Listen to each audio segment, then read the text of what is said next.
Happy Wednesday. I know, I'm late.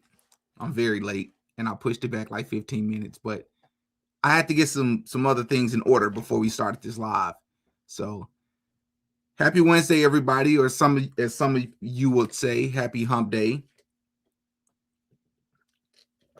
Please hit the like button on your way in. In today's video, we're going to talk about a viral video I've been wanting to talk about for about a week now, maybe not quite a week, of an eyewitness slash whistleblower that claims that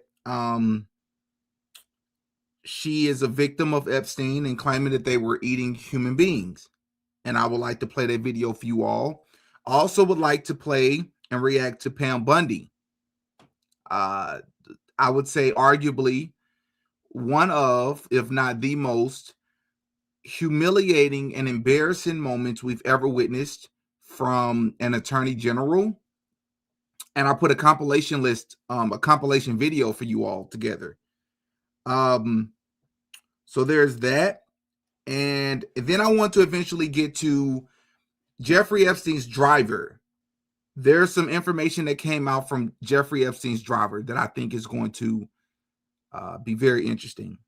So, but before we get to any of that, I want to start off with the game. And the game is, guess who this is? And we're going to start with this photo right here. All right. Now, obviously, we see Ghislaine Maxwell starting from the left. We see Jeffrey Epstein. We see Bill Clinton. We see Bill Gates. And we see the other gentleman. I can't think of his name. I believe that's the Jeff Bezos. I believe that's who that is. Now, hopefully, we should be able to figure out who these people are, because I wish I had time to talk about Bill Clinton and Hillary Clinton, because I'm from Arkansas. I went to the Clinton school. And if you're from Arkansas is just not that big. It's just not. There are certain things about Arkansas. If you live in Arkansas, if you're from Arkansas, there's certain things that we all heard and hear about the Clintons and what they had to do or what they participated in on their way to the top, if you will. Both Bill Clinton and Hillary Clinton, things that I've talked about loosely before on this channel. And I think when you think about some of those things that we've heard about Bill Clinton and Hillary Clinton, in my opinion, it just further speaks to the point that a lot of these people are industry plants or industry puppets, which, you know, we've all heard these things before. But more specifically, it speaks to the fact that a lot of these folks, they don't always pick the most qualified people. They pick the people with the most dirt.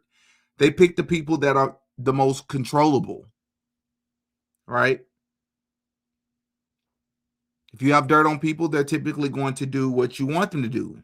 If they know that they're not worthy of their position, they're going to do what you tell them to do, because they know they wasn't deserving of the position to begin with. And part of the deal for them to have the position that they have is for them to play their role. But that's a video for another day. It's the person here that's circled. Would anybody like to guess who is the kid? Anybody want to guess who's the kid here? That's with all of these alleged creeps. And anybody want to guess who the kid is? Looks just like Jeffrey. That's Jeffrey Epstein that's standing there. But who's the kid that's circled? Somebody said Vivek. Nope, not Vivek. That will be correct. But what's his name? Bingo. You will be correct. That is the mayor of New York.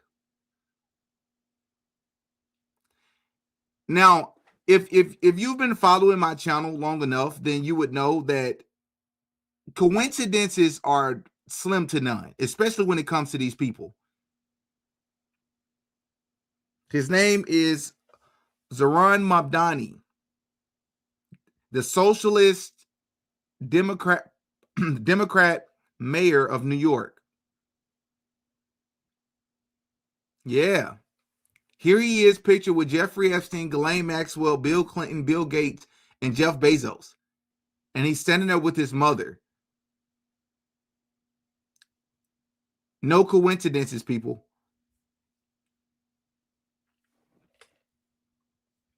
That's going to sort of set the stage for what we're about to get into.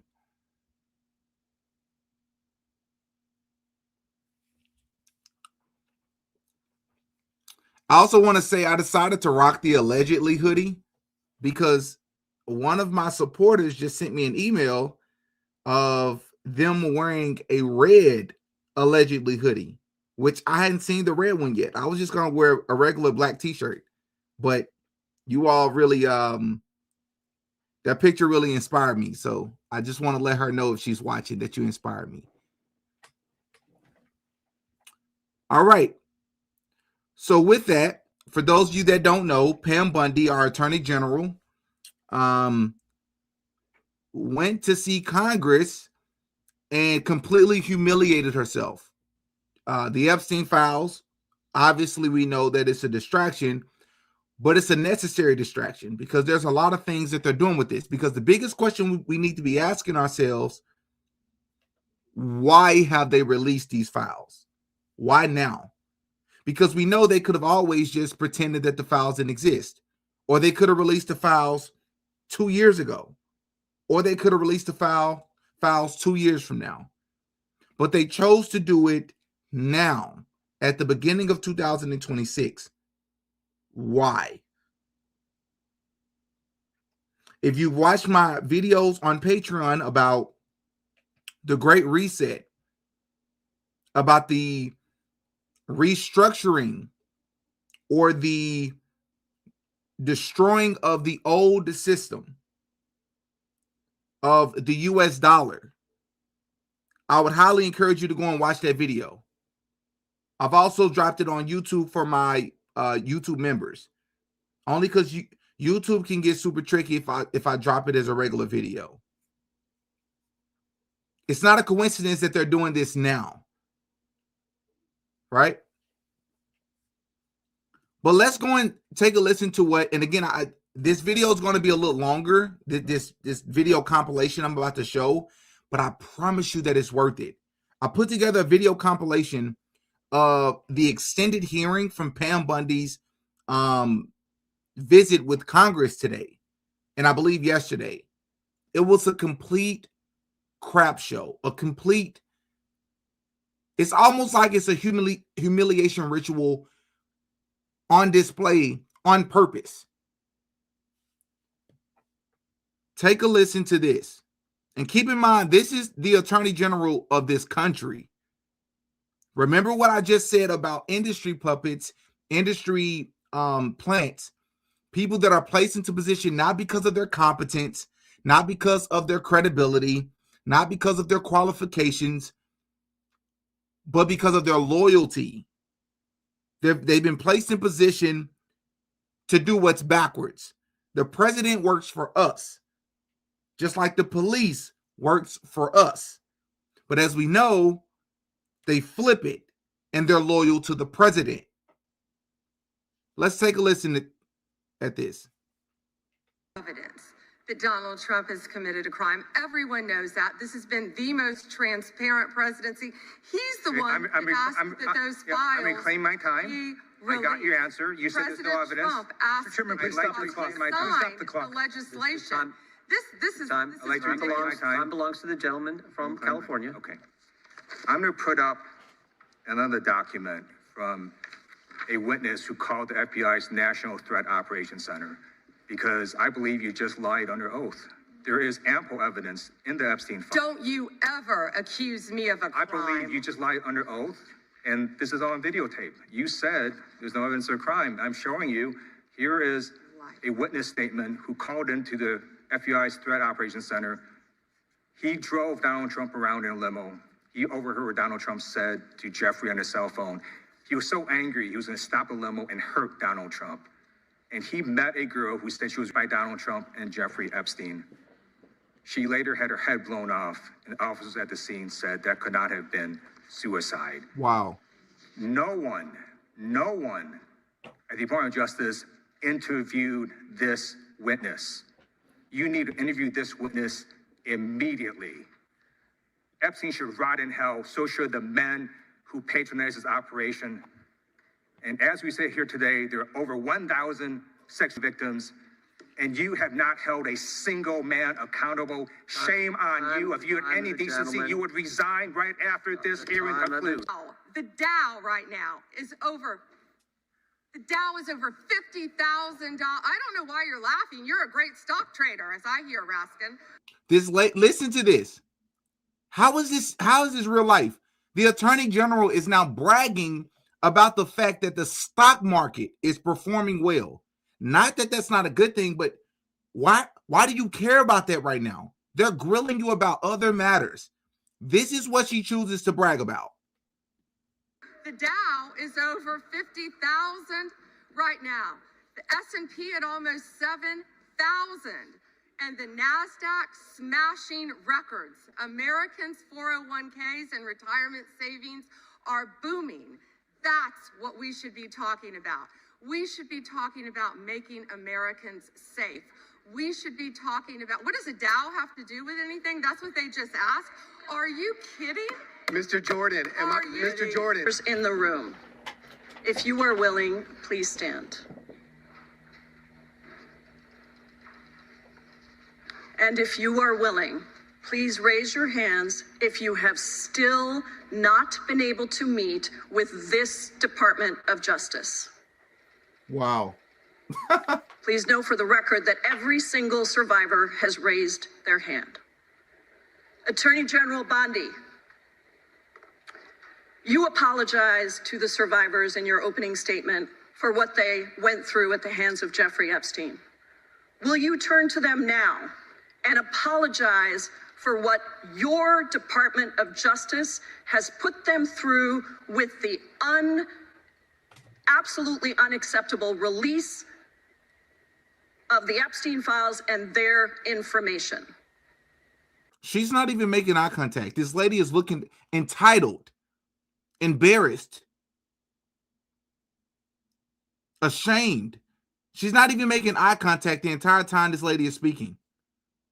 Watch how Pam Bundy looks down the entire time.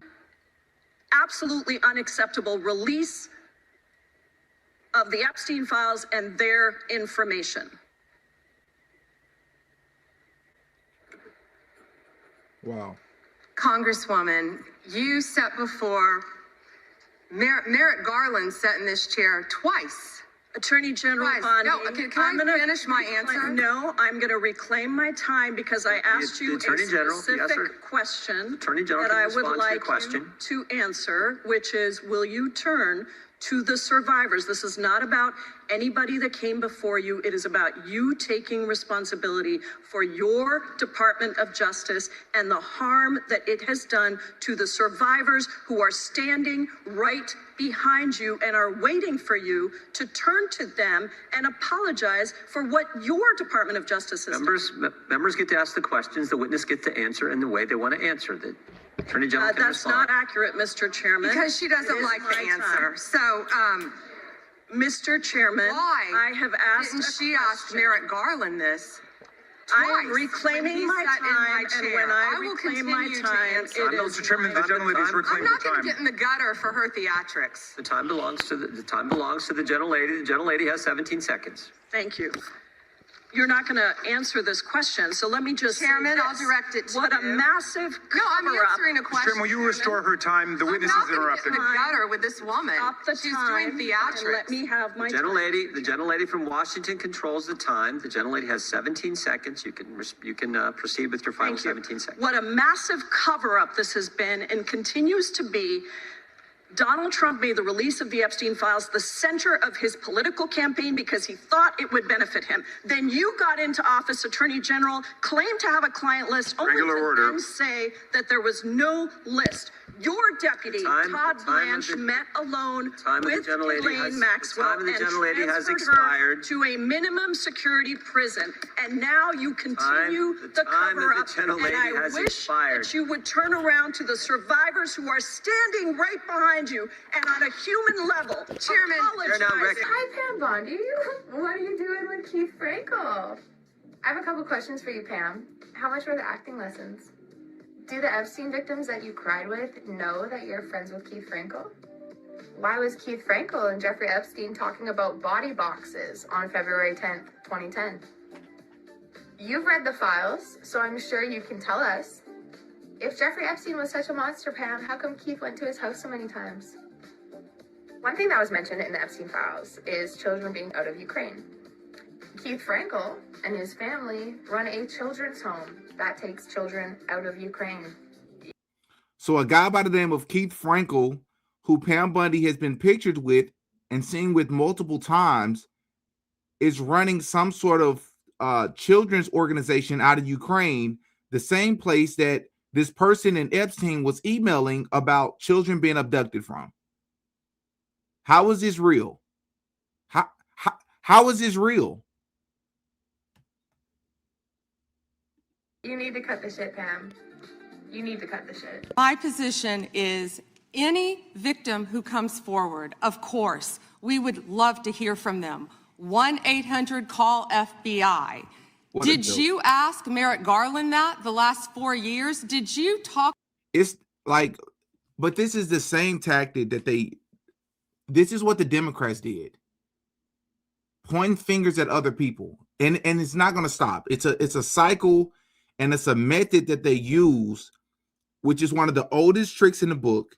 It's going to continue to happen because how do you argue against it? All they do before they go up there to see Congress is they come up with some sort of method or some sort of strategy, and they filibuster, they deflect until the time is up. Who cares if I just made a fool of myself? What matters is that you can't prove that I'm committing any crimes. And even if you can, we dare you to press charges. Let's see how that goes. We are literally the DOJ. It really makes me wonder, when they say power to the people, how much power do the people really have? Or rather, I should say, I wonder if they figured out, like, as in a long time ago, that we as a people, we're never going to actually come together to do anything because they have so many different methods to divide us. Even if we were to get together collectively as a country and say we're tired of our government, we're tired of the corruption on both sides, let's get together and do something. All they would have to do is send out agents and plants to infiltrate that movement. And it'll be over with just like that. About Epstein. I'm reclaiming my time. I'm glad you're asking about Merrick Garland. You don't get to reclaim because time this when is you don't, bigger than when Watergate. When I don't answer a question this the way you goes want. over 4 administrations. You don't have to go back to Biden. Let's go back to Obama. Let's go back to George Bush. This cover-up spans decades, and you are responsible for this portion of it. And that's now, where the I want to know at what point did the FBI and the DOJ decide that Lex Wessner was not a co-conspirator? Because our Epstein Files Transparency Act requires you, please put it back on the screen, please, to release the internal decision about whether to prosecute him or not, and it's not in the files, and it's not in the files for any of these other men. Time of the gentleman has expired. May she answer? And he's a hypocrite because he voted against the ban that we were talking about on deep fake AI porn. Only 2 people voted against it, and you were one of them, hypocrite. The gentleman's time has expired. There was one redaction out of She doesn't even understand how they just exposed her. So what she basically just said is, okay, so what that you're exposing me? Here, let me speak about something else that you've done. That makes you a hypocrite too. You're in the same boat with me. The problem is, the only problem here is, Pam Bundy, he's not the one under oath right now. You are. He's listed as a co-conspirator. And we invited you in. This guy has Trump derangement syndrome. He needs to get, you're a failed politician. I find it interesting that she keeps going after President Trump, the greatest president in American history. And if they could maintain their composure. You don't tell me. Yeah, I did tell you because we saw what you did in the Senate. You're a lawyer, not even a lawyer. Committee will be in. With obsessed with Donald Trump, you have Trump derangement syndrome. All of you who participated in those impeachment hearings against Donald Trump, you all should be apologizing. You sit here and you attack the president, and I am not going to have it. I'm not going to put up with it. The Dow. She literally started as if she was about to say something so philosophical, something so intellectual, something so deep, something so complex, but instead she just repeated herself. You all have the Trump derangement syndrome, and I'm not going to have it. That's all she had. Is over 50,000 right now. The S&P at almost 7,000.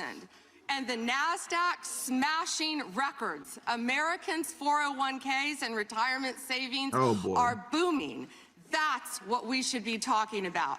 Trying to intimidate and punish these ladies. Your time is up. Forward. Was the president aware of Secretary Lutnick's ties to Epstein when he chose him to lead the Department of Commerce?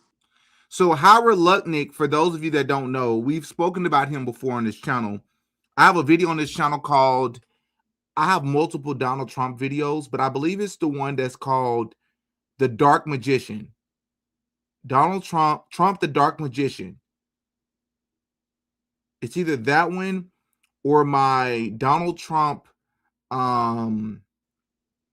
Freemason, shoot, what's his name? One of the top Freemasons.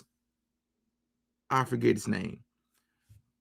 But in one of those two videos, we speak about a guy by the name of Howard Lutnick, who is Trump's right-hand man. Everywhere Trump goes, Howard Lutnick is right there. It's almost like he's Trump's handler. Howard Lutnick was not only the neighbor of Jeffrey Epstein, but Howard Lutnick was also tied to 9/11. As in, he was either at the building or working at the building. I'm pretty sure he worked at one of the Twin Towers. But he was also affiliated with the gentleman who took out the insurance on the Twin Towers just days before the planes hit the building. We keep talking about coincidences that I'm tired of coincidences.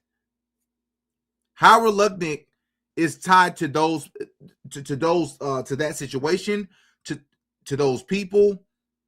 Now he's a part of Trump's cabinet.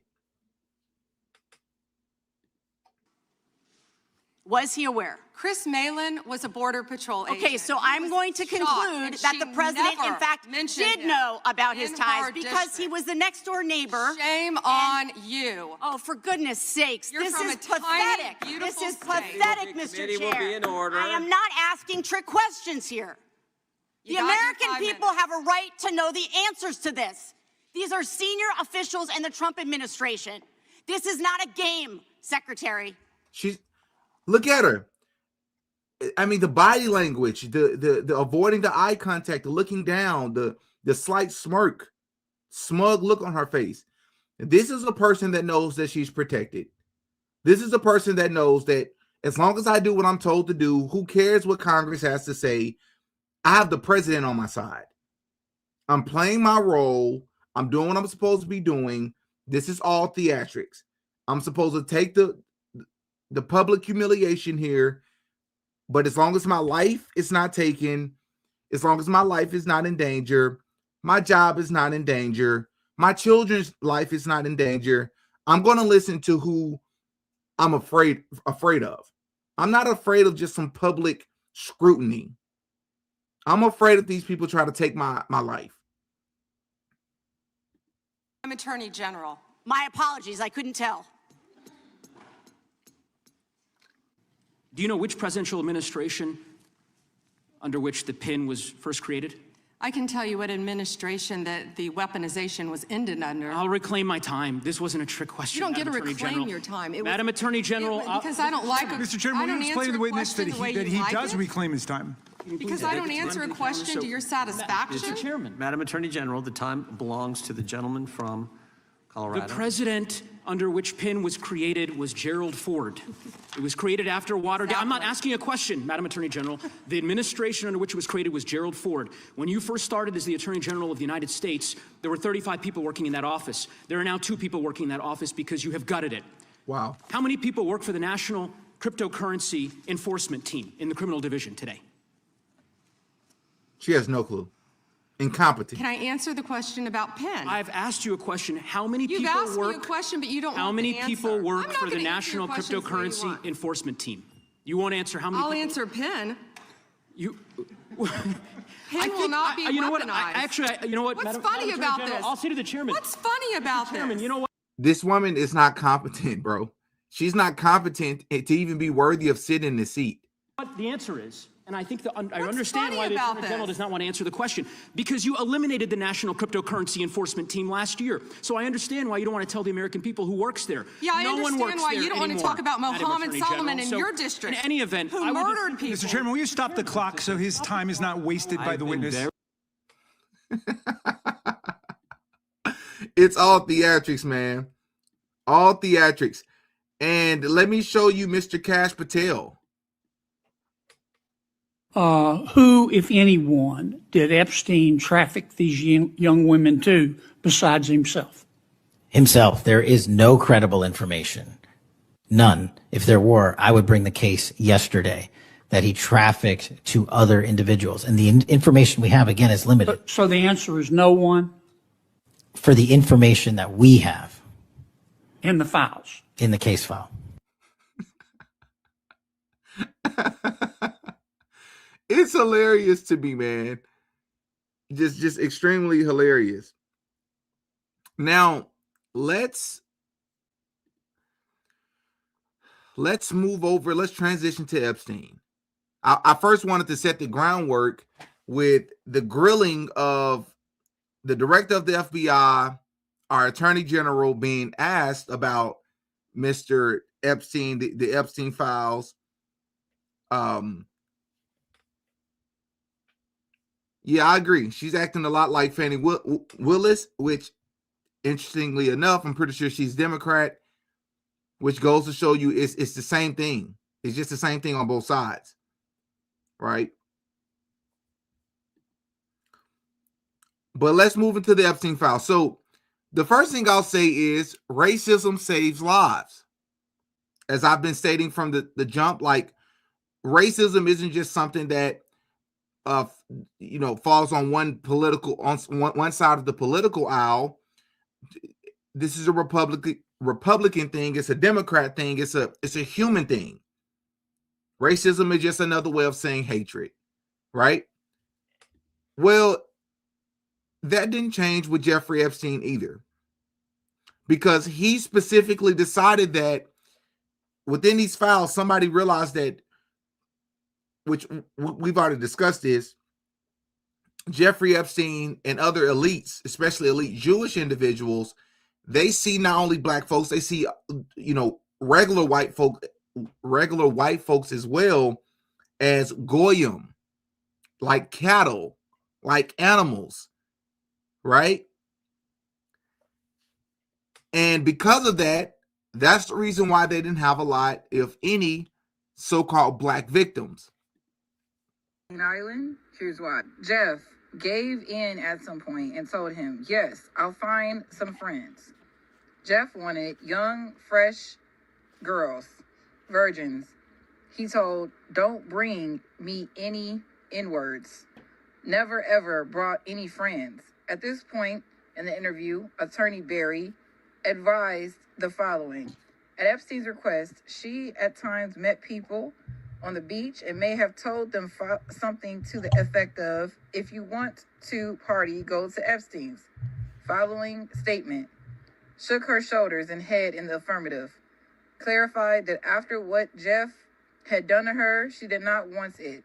The grapes and actual assaults to be repeated. And she decided finding other girls for him, strangers she found in town, might spare her more abuse. So, ironically enough, racism saves lives. But I got an even creepier thing to show you all. How many of you all have saw this video of Epstein with his victims, with some of his victims or alleged victims in his kitchen? Let's take a look.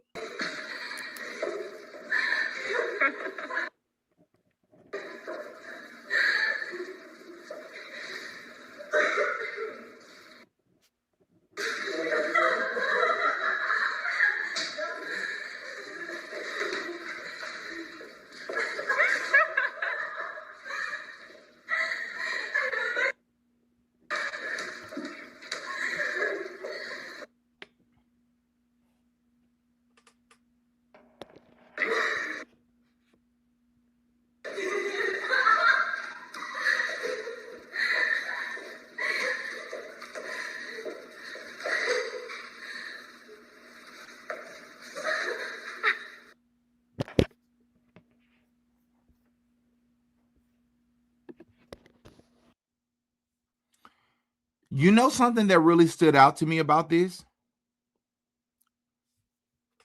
Why were they recording this? Right? Why did they decide to film something like this? Jeffrey Epstein chasing underage girls around in his kitchen? Why would they decide to do this? If you're Jeffrey Epstein, why would you want to record this? One could argue that maybe he was just that comfortable, but this is weird. He's aware that they're recording him. The footage obviously never got deleted. This seems a little bit more than just a fetish to me. Right?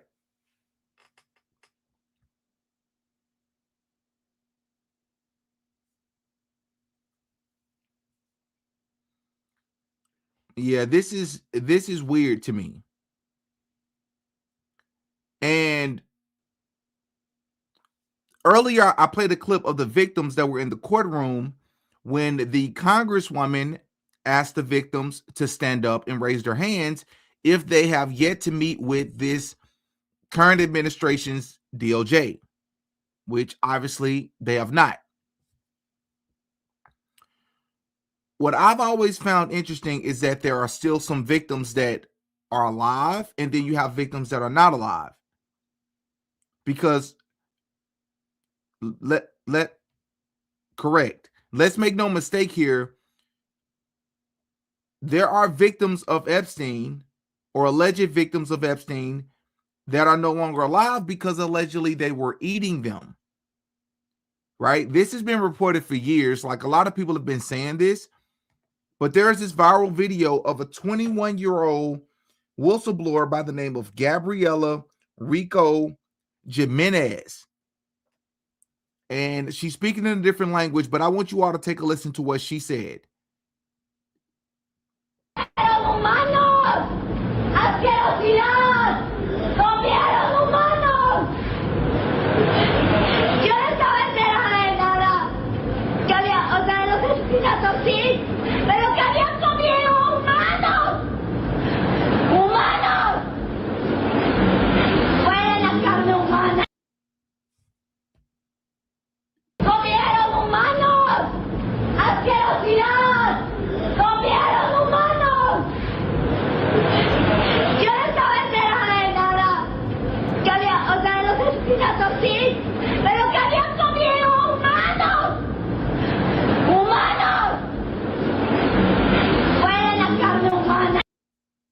And to my understanding, this woman, and forgive me if I'm wrong about this, but from what I understand, this woman ended up losing her life shortly after this.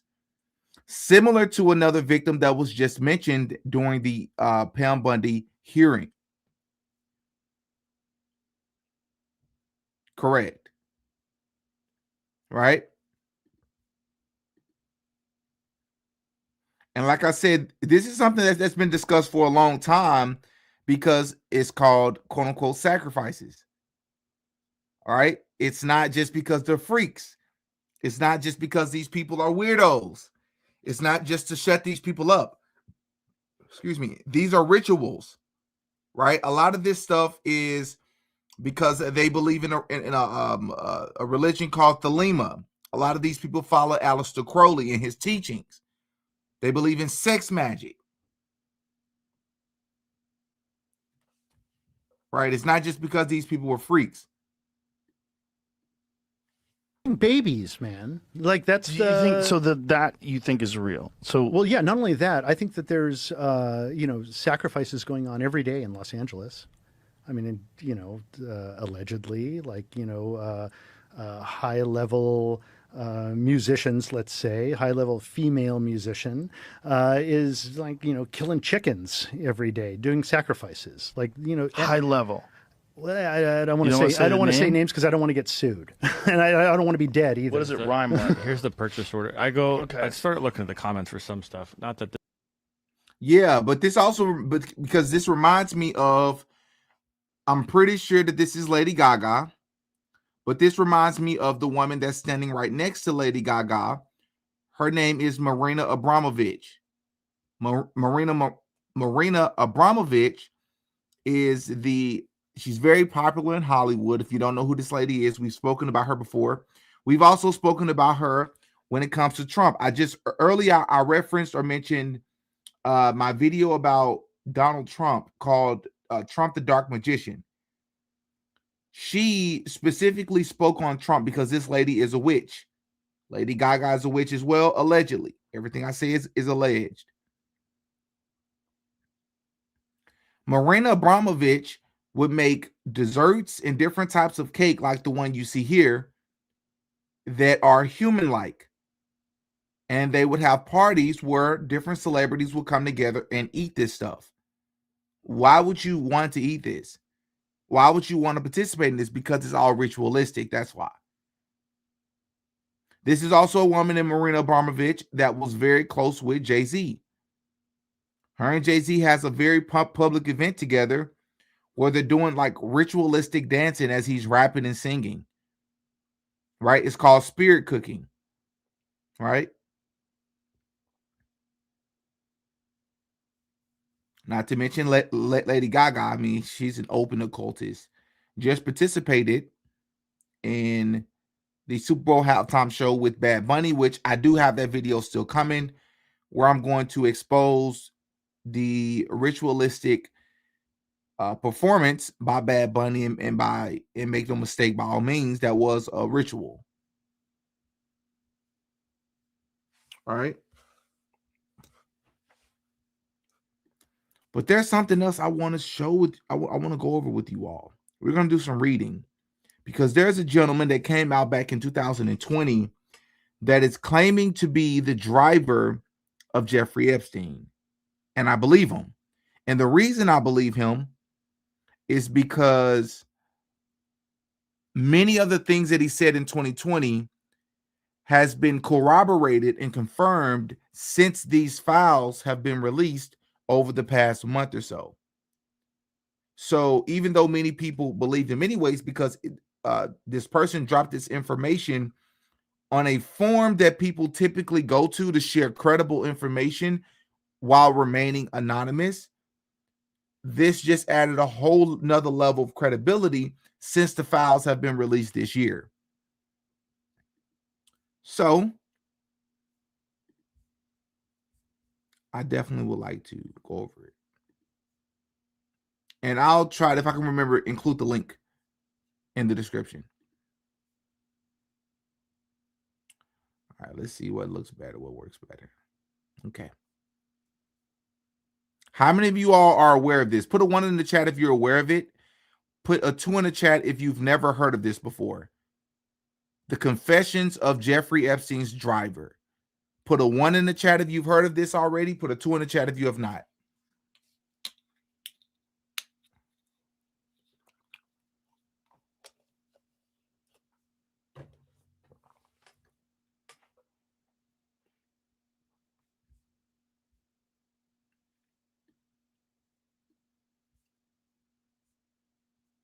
Is there a delay in my chat today?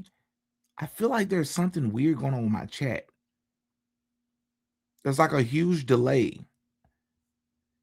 Give me a 1 in the chat if you can hear me. Give me a 1 in the chat. Well, let's start off with that because something's off here. Like I'm seeing no comments updating at all. And clearly we have 1,100 people in the room, so at least 10 people will put something in the chat, but I'm not getting anything.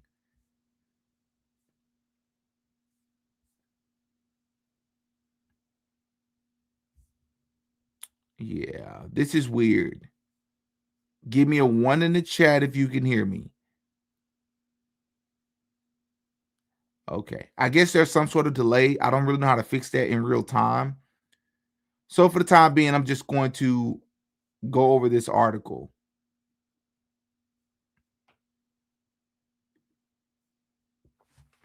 All right. This is from the Clover Chronicle. Obviously, Jeffrey Epstein, Ghislaine Maxwell. It says confessions of a dead man, personal driver of Jeffrey Epstein and other elites tells all. Yeah, there's a huge delay. I'm just now getting you all's comments. That is so weird. That's weird. Okay, whatever. All right, it says just hours before Ghislaine Maxwell, the alleged abuser in league with Jeffrey Epstein, was arrested by the FBI, a disturbing confession appeared on a popular image board that is oftentimes used as an outlet for whistleblowers and leakers due to its anonymity. In the multi-post confession titled Story Time with a Dead Man, an alleged professional driver and security guard meticulously described the inner workings of not only Epstein's sinister lifestyle, but other elites as well, including both politicians and well-known celebrities. We have omitted some of the names and other information that appeared in the post. If you would like to read the full unredacted version, click here or here. I've already tried to do that, but it's like they've deleted it. So this is what we're working with. Note, we are unable to verify whether or not any of the following claims are true. We are only providing this information since it relates to current events. Ghislaine Maxwell's arrest. Also, some may find this content disturbing. Viewer discretion is advised.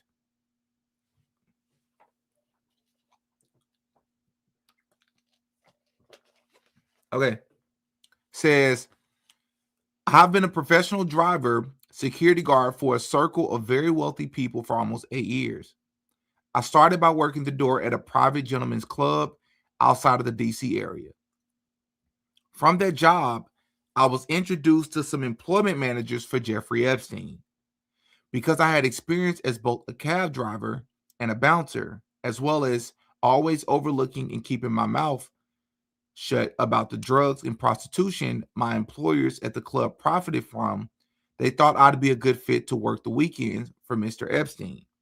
At first, I didn't do very much, definitely nothing important.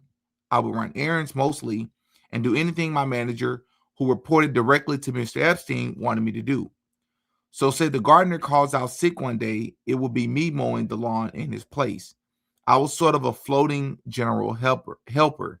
Inevitably, I ran into Mr. Epstein now and then, and he was always very personable, enthusiastic. I had heard about his original court case and the rumors and everything, but just meeting this guy made me feel like it was all a lie because he seemed so kind and genuine. I think that's what a lot of people think, by the way. Especially when you watch his interviews, he seemed very relatable. But this is part of how they get people and why they have so many victims. I thought he really was just this hotshot money man, like a Bruce Wayne or a Tony Stark kind of figure. And I think ultimately that's how he wanted us all to see him. His God complex was, to say the least, very developed. Eventually, I was trusted with bigger jobs. I think I got a good reputation because I cleaned one of Mr. Epstein's bedrooms one day. There was, to my dismay, a mixture of crap or SHIT, and CUM on the bed sheets. I dealt with it professionally and I didn't say anything. I knew by then that someone is always watching. There are cameras in almost every single room, save Mr. Epstein's private office and regular bedroom.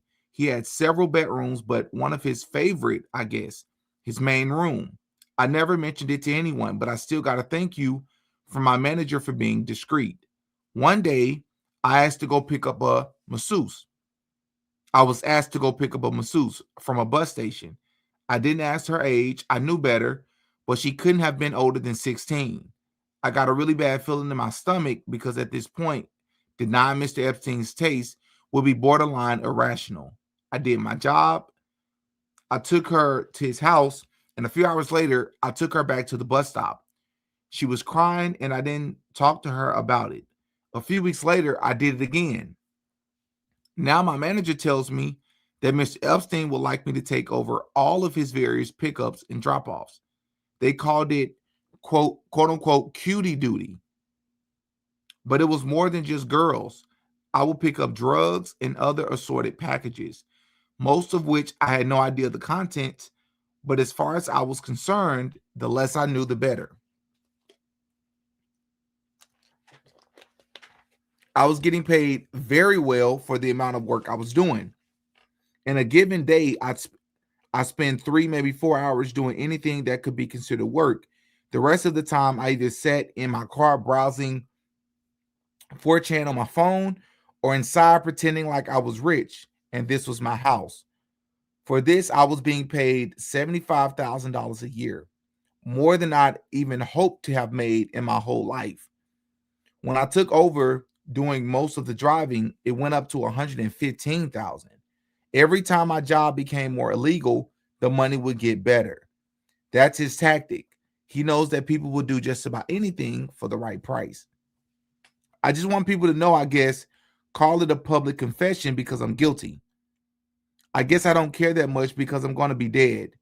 I've done things I can't forgive myself for, and I think they'll have me killed anyway. I'm going to do it on my terms. Anyway, Mr. Epstein is very shrewd. He pays you a lot, but not enough for the stuff you have to do. And he tries to find the absolute least amount he can pay to keep you doing it. For me, disgracefully, that was around $150,000. I stayed on cutie duty for about 4 months. Then Mr. Epstein took a trip abroad and loaned me out to another family, the Blanks. So he blanks out this family's name, starts with the R. We can all use our imagination, but let's just say it's going to be called the Ronalds, right? Now, keep in mind, I never met blank Ronald. I don't think I even worked for him. I just worked for the family. I reported to an employment manager as usual. I was tasked with driving a young man named, let's just say Carl, around wherever they wanted or wherever he wanted. Carl was probably 22 and already his license had been suspended for drunk driving. He lived in a huge house out in the middle of nowhere outside of Boulder, Colorado. Man, it was beautiful. If I could have stayed there forever, I would have. I suspect it was a vacation cabin mansion owned by his parents, but I digress. Every weekend, we would drive into the city. He would get very drunk, find a woman or a prostitute, and I'd take us all back home. Carl was a total piece of crap. If you remember Scumbag Steve, just imagine if Steve's parents were multimillionaires, if not billionaires. You get the idea. So one Sunday morning after a typical Saturday night, I'll report for duty 8 a.m. sharp, knowing dang well that Carl isn't going to drag his butt out of bed until at least 3 p.m. Here he comes hobbling down the driveway in his socks to my car. He usually texts when he's up, and I come inside and start cleaning up his mess. No text today. He comes over to the car as I'm stepping out. He says, hey, buddy, we kind of got a problem, but it's not that big of a deal. Okay, what? Let's see it. We go inside upstairs in his bedroom. His girl from last night is laying face up, and her open mouth is full with vomit. She is most definitely dead. Far as I can tell, she overdosed on whatever combination of prescription drugs they were doing, passed out, puked, then suffocated on her own vomit. I'm absolutely flipping my crap, and I've got my phone out dialing 911.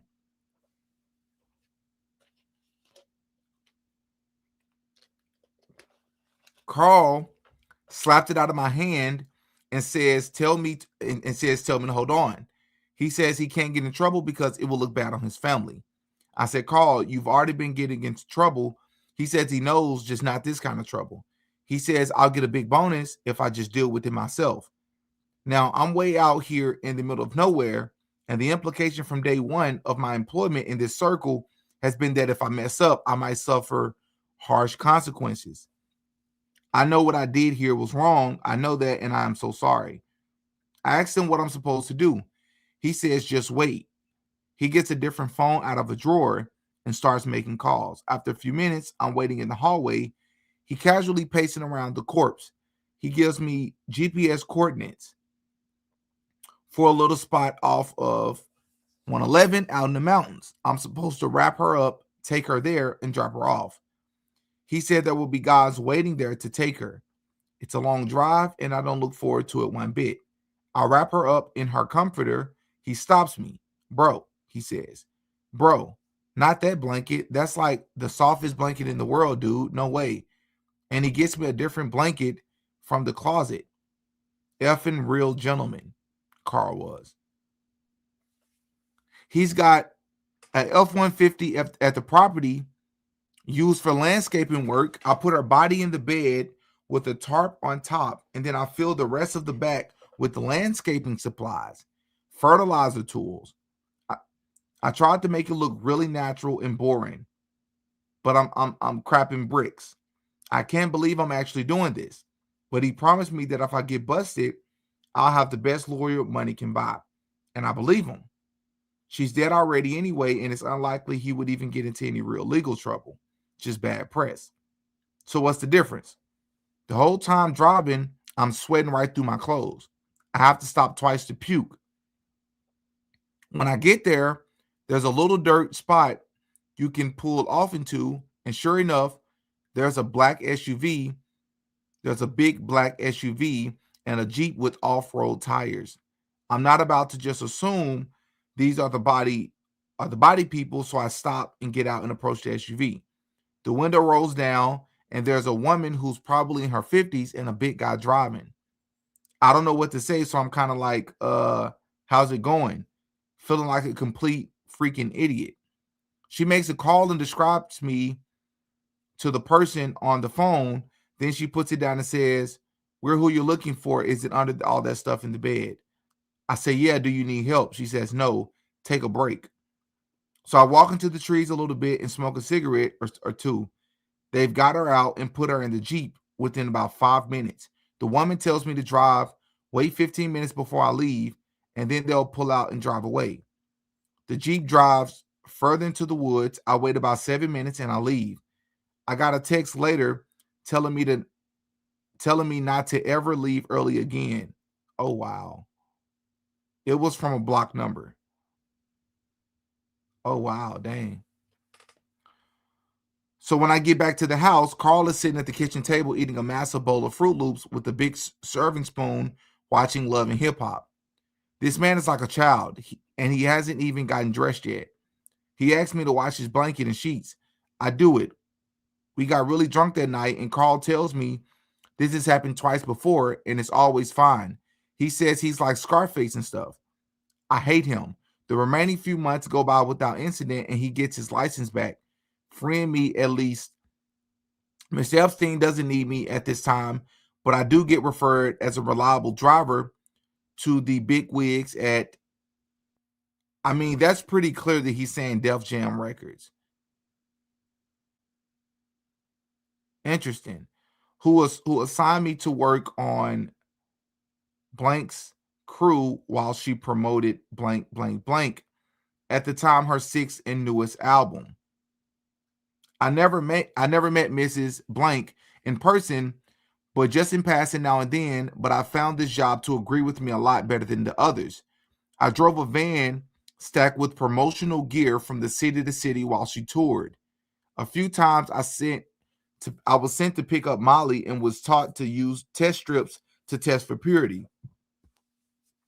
If it was not pure, I was supposed to walk away, but it was always pure. There are circles within circles of connections. I believe there is an entire shadow economy strictly for the rich and famous to get their rocks off collectively. One thing I did learn about this person whose name is redacted is that she enjoys young females as well. I was sent to pick up 2 young girls and bring them to her hotel room. Of course, I was met outside the door by someone more important to me. This struck me as odd because, as far as I understand, Blank is not a billionaire like Epstein, but she was even more insulated and protected than he was. I wonder who this person is whose name starts with an R.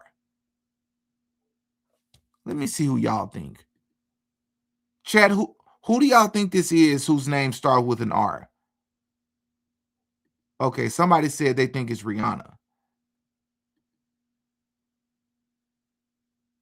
Okay, very interesting. Oh, dang, okay. I'll continue reading. I'm sure a lot of that has to do with just personal choices regarding security, but I get the picture that in this world, influence and money both equal power, and Blank, especially in 2011, 2012, was highly influential. All I had to do was mention her name and girls would get in the car just like that. Wow. So the most noteworthy thing that happened while working for what appears to me to be Def Jam, but we're just going to say DJ. Working for DJ is when Blank had a party to celebrate the end of her tour. Everybody was there. I mean, all of the pop stars was there. And even a few old heads like Blank and some actors I noticed, for sure, to name a few.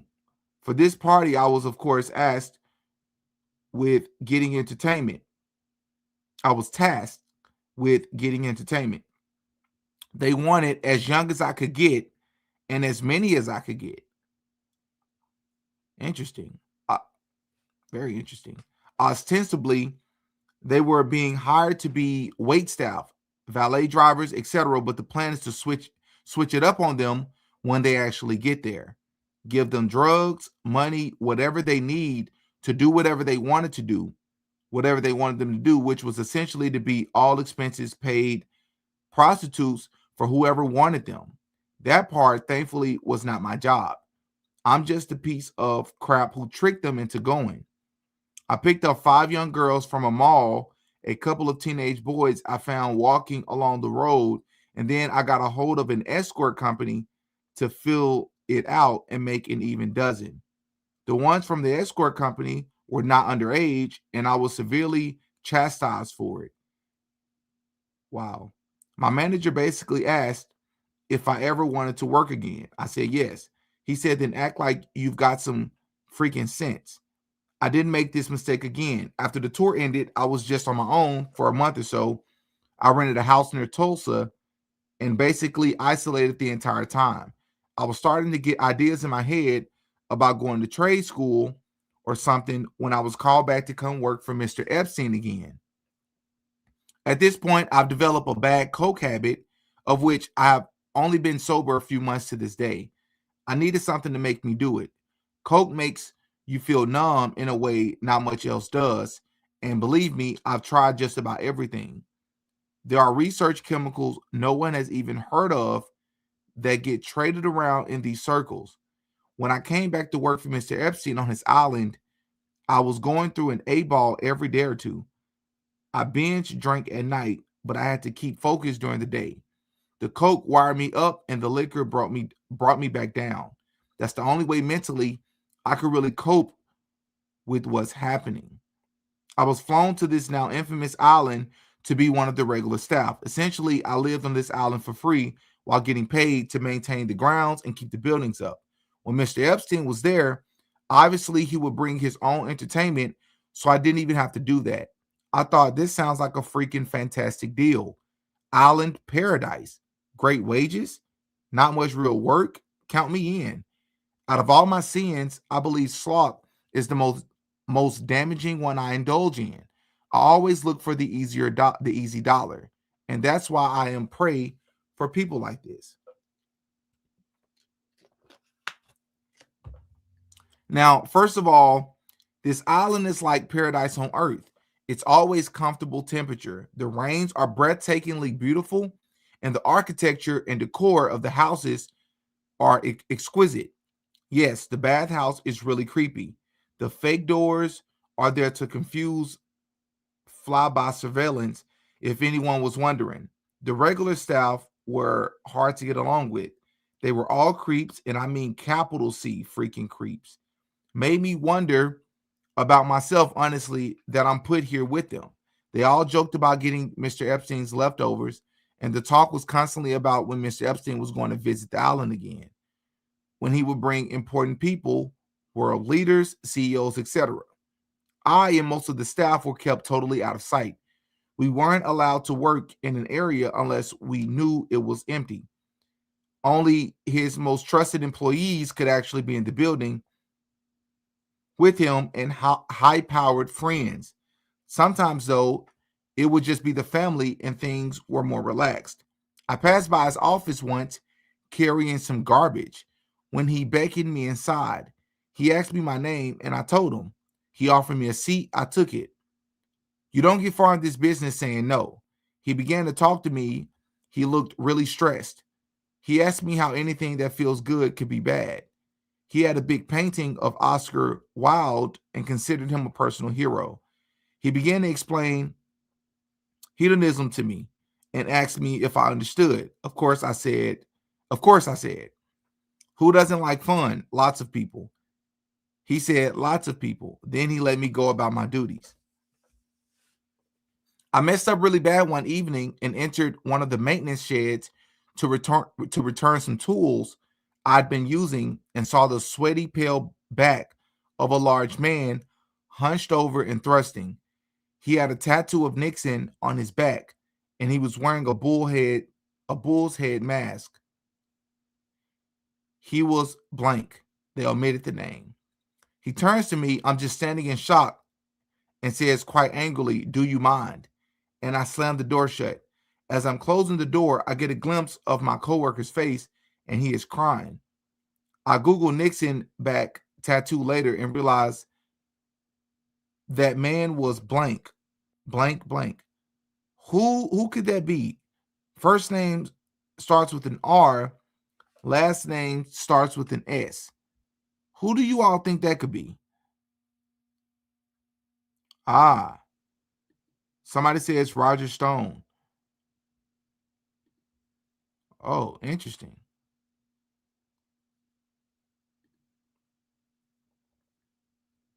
Who I'd never met, I've never even heard of up until that point. I knew I was in some deep stuff. The next day and for 2 weeks after, I got all the worst jobs. Trash pickups, cleaning toilets, scrubbing his boats. It effing sucked, but I kept my mouth shut anyway. As far as I understood, my pay had not been cut so whatsoever. I'll do the crappy jobs where I'm by myself because at least, hey, I'm by myself. That was fine with me. Anyway, things started getting really tense on the island from that point. People started making little comments to me about being nosy or minding my own business. I started to get worried I'd be branded a troublemaker, which you don't want to be. Things turn very quickly in this business. That's how they've kept a lid on it for so long. Any small mistake and you're out. Most people are let go with NDAs and the understanding that they will be watched the rest of their lives, which ultimately is how I got out as well. After Epstein died, they cut me loose. I guess they figured since he's dead, nothing I'd know would matter anyway. They're probably right, honestly. It probably won't matter anyway, but the rest of my time on the island was pure terror. I was waiting to be taken away or worse. Never happened, but I was still really scared. I saw a few of their weird quote unquote plays, they would do around the bathhouse. Mr. Epstein had a little portable stage he would set up. He would get set up. He would wear the bullhead I saw blank wearing and give us a big speech about what he called freedom.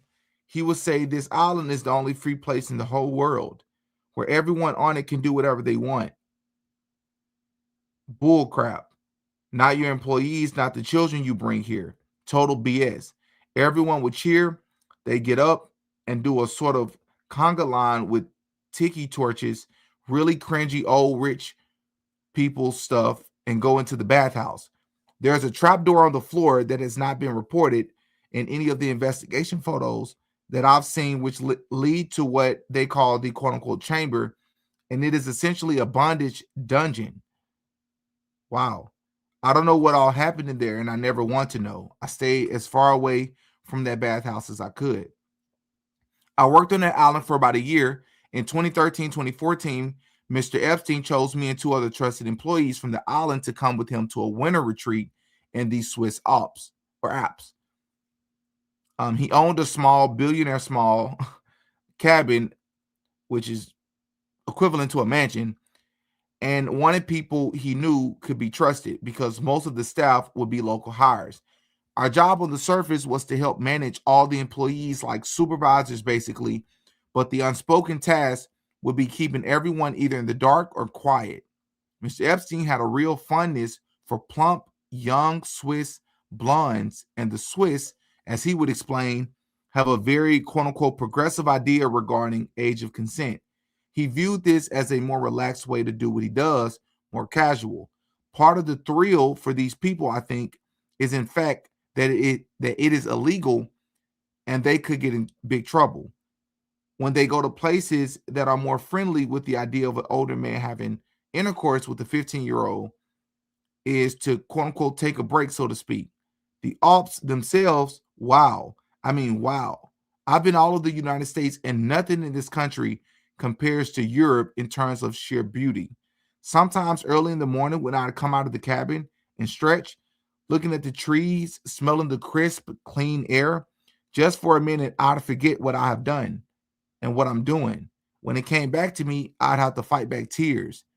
I want the mountains there to be the last thing I think about before I die. So I've been there 3 days while me and two from the island are doing bumps of coke off a butter knife in the lower garage, a boy comes through the doorway right towards us. He's speaking French, but I think I got the gist of what he was saying.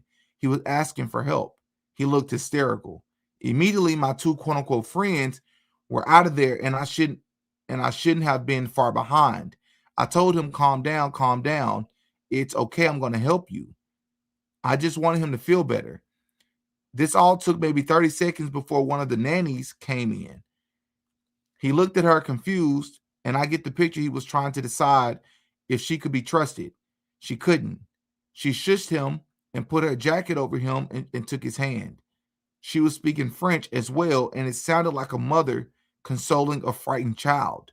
She led him back into the house. I did not see him again. I never mentioned it to anyone, and nobody ever mentioned it to me.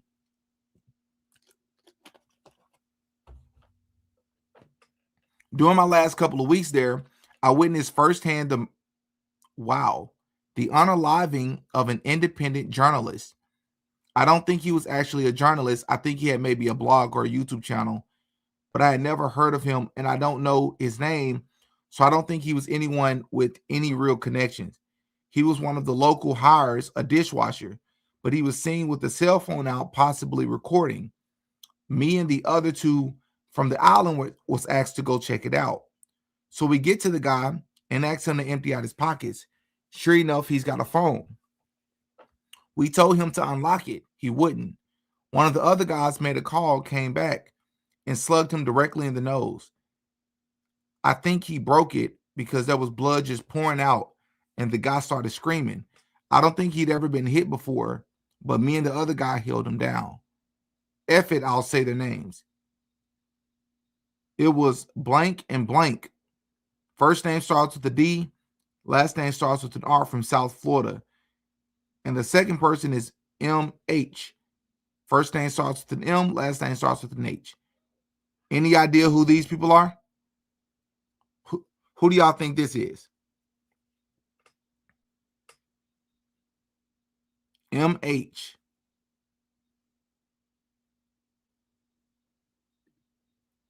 And DR. M and I were holding him down, and D punched him again and told him to unlock his phone. He complied this time, and sure enough, there were pictures and videos from inside the house. We knew he hadn't sent anything out because only wired connections worked there.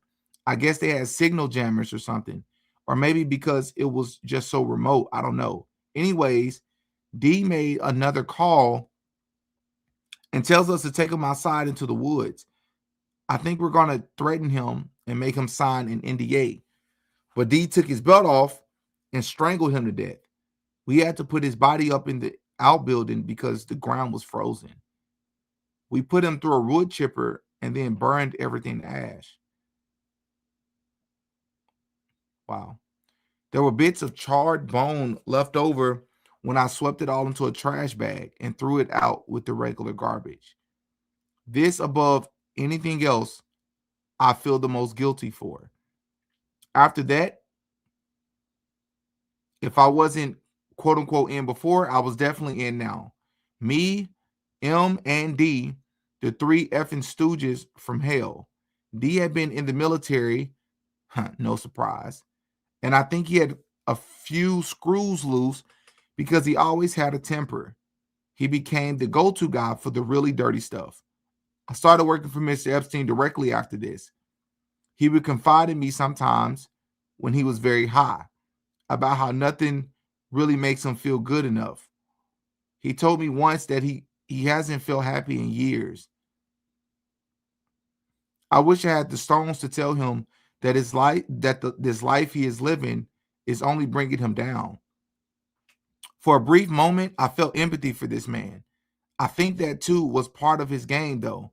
I don't think he has ever had a single genuine feeling in his life outside of sexual gratitude. He never mentioned the journalist to me. It was like it never happened. But we both know that there was a reason I was now working directly for him. Listen, I think I've said about all I care to right now. I'm going to go get a bottle of something before all the stores close. Epstein's alleged personal driver made his last post at 12:30 a.m. on July 2nd, 2020, which was supposedly 8 hours prior to Ghislaine Maxwell's arrest.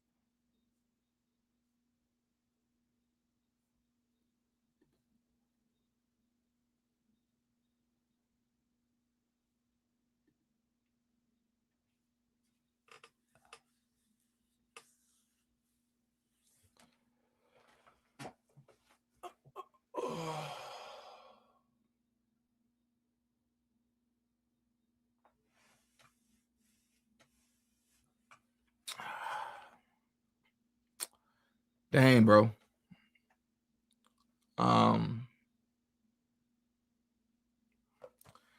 I've spent my time before talking about what I believe and what I don't believe. I believe this.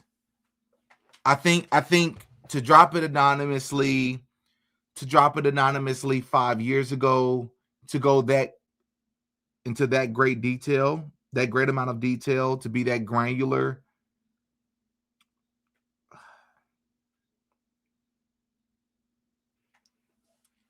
Yeah.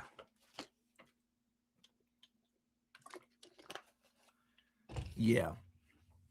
And for those of you that don't know, let me see if I can pull this up. Congressman Ro Khanna, I believe is his name, has actually named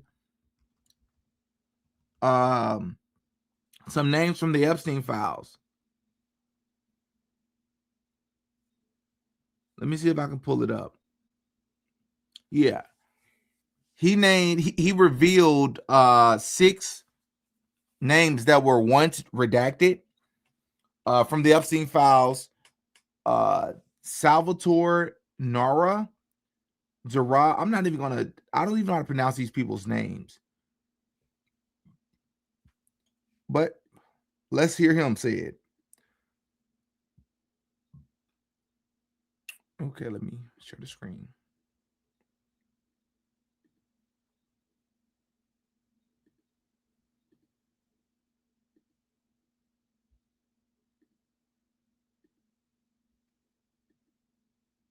Congressman Massey and I went to the Department of Justice to read the unredacted Epstein files. We spent about 2 hours there, and we learned that 70 to 80% of the files are still redacted. In fact, there were 6 wealthy, powerful men that the DOJ hid for no apparent reason. When Congressman Massey and I pointed this out to the Department of Justice, they acknowledged their mistake, and now they have revealed the identity of these 6 powerful men. These men are Salvatore Navora, Zorab Mikoladze, Leopig Leonor, Nicola Caputa, Sultan Ahmed bin Sulayem, CEO of Dubai Ports World, and billionaire businessman Leslie Wexner. Congressman Massey and I went. See, here's the only thing about that, though. It's great, but I noticed that you dropped 6 names of any amount. There was 6 unredacted names that you revealed, and they just so happen to be 6 people that we really. It's not that. I mean, anybody that's a criminal, it doesn't matter if they're famous or not. They should be dealt with accordingly. But I just find it coincidental that it's a lot of people that we don't know. You know, when more people that are in power, positions of power, are affiliated with these people. You know. But yeah, man, heartbreaking.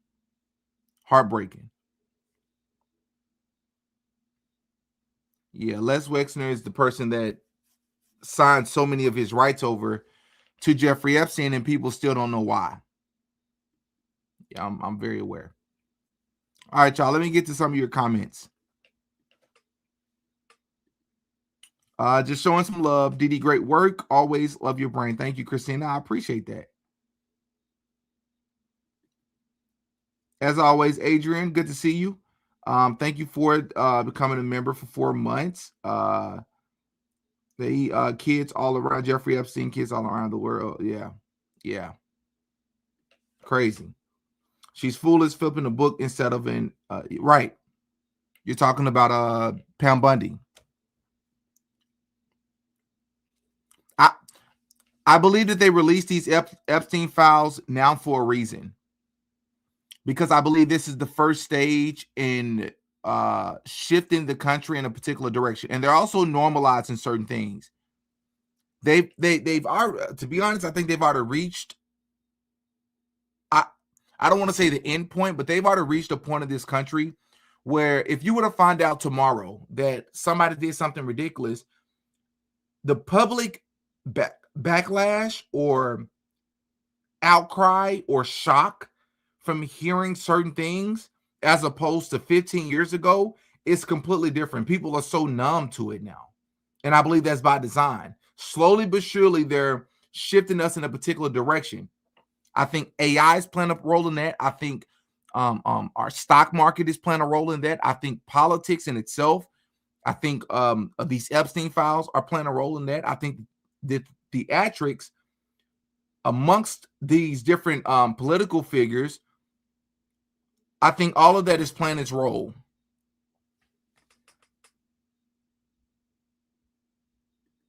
I'm convinced CEO wants to be sued by Erica. I'm not convinced of that. I'm just convinced that Candace has been super strategic on how she eventually got to Erica Kirk. Yeah. I don't think Erica Kirk is going to sue Candace. I think it would be silly for her to do that. One, because I think that many of the things that Candace Owens has said about Erica is true. And the last thing Erica wants is to draw more attention to herself in this regard, from a legal perspective. Public perception is one thing. She knows that a lot of people not rocking with her. She already knows that. But that's just my thoughts. I think she just has been very strategic.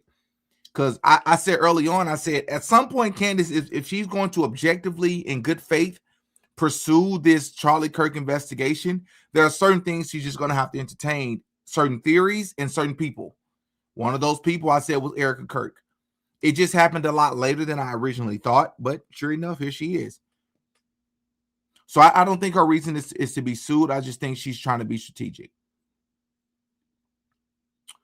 Thank you, DC Mister, for the $10 super chat. Ayo, Diddy got a podcast. Poll for the chat if you think Trump is guilty of.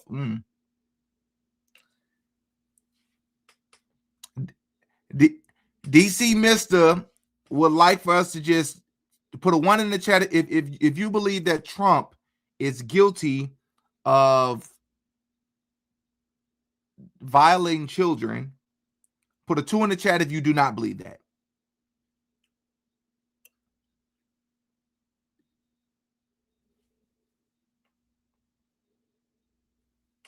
That's crazy.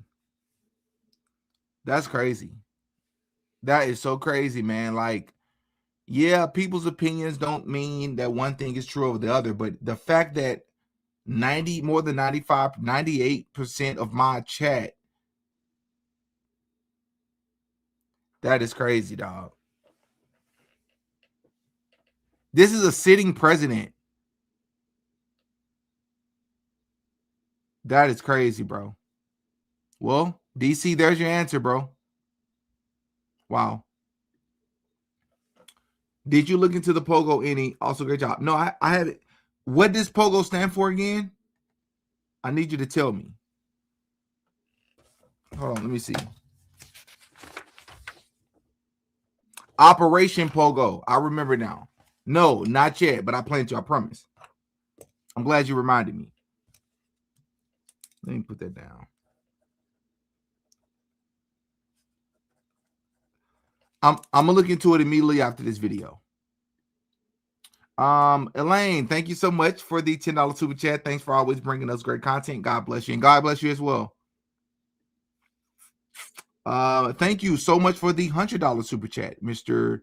2 Blue. Thank you big time. Keep doing what you're doing. Thank you.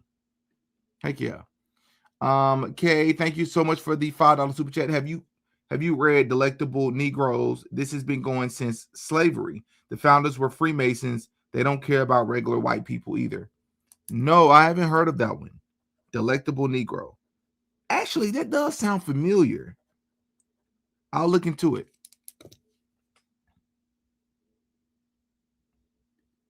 I'm going to look into that as well. Heck yeah. All right, y'all.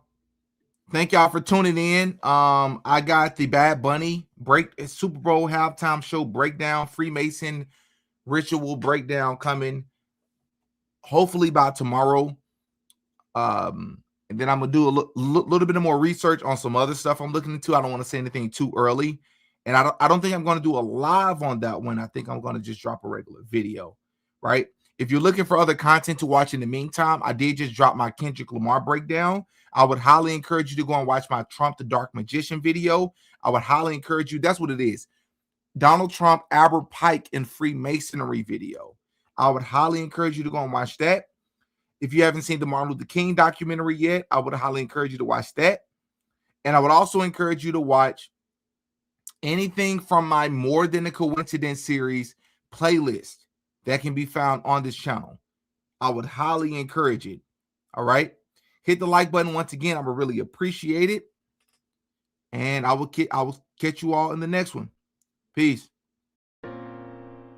Oh yeah, Diddy got a pie. Attitudes and our work ethic become very important in realizing our goals and opening up possibilities. I had lunch a couple of weeks ago with a recent graduate at UCA, and his story is really fascinating. It's one of overcoming homelessness during his time pursuing his degree first at a community college here in Arkansas and then finishing his bachelor's degree here at UCA.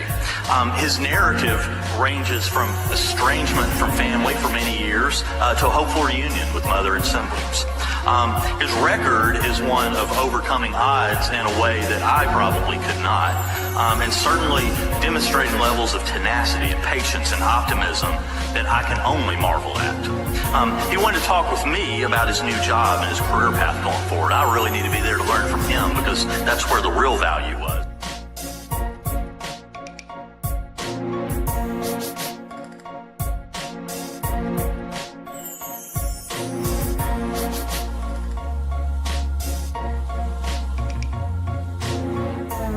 Everything I say in this video is alleged. Allegedly.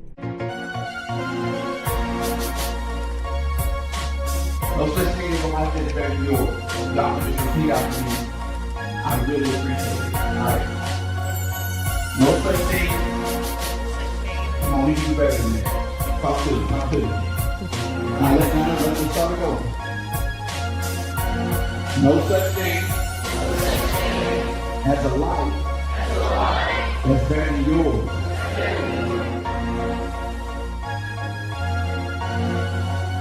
You're worse than the rich white people or the rich white Jews that own these record labels because they don't even understand these populations.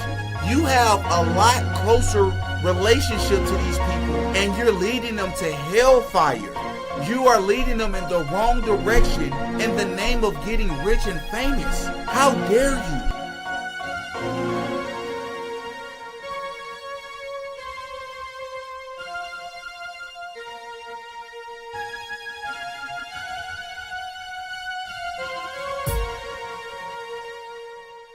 Oh yeah, Didi got a podcast.